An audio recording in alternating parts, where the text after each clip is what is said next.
are some facts about the Surah Takwir. Surah Takwir was released in Makkah. It has 29 verses, and Surah Takwir means the day of the judgment. Congregational prayer. People who are praying together in a mosque will get 27 times more rewarded than praying it alone.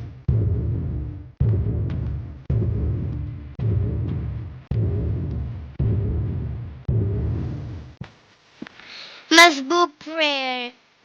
Someone entering a mosque and joining the prayer, if he arrives at late and the imam has is started already the prayer, your prayer is called Masbuk prayer.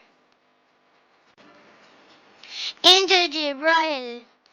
Angel Jibril is conveyed as the most honorable messenger. Angel Israfil. Angel Israfil will blow the trumpet on the day of the judgment, and all the creatures on the earth and heaven will die.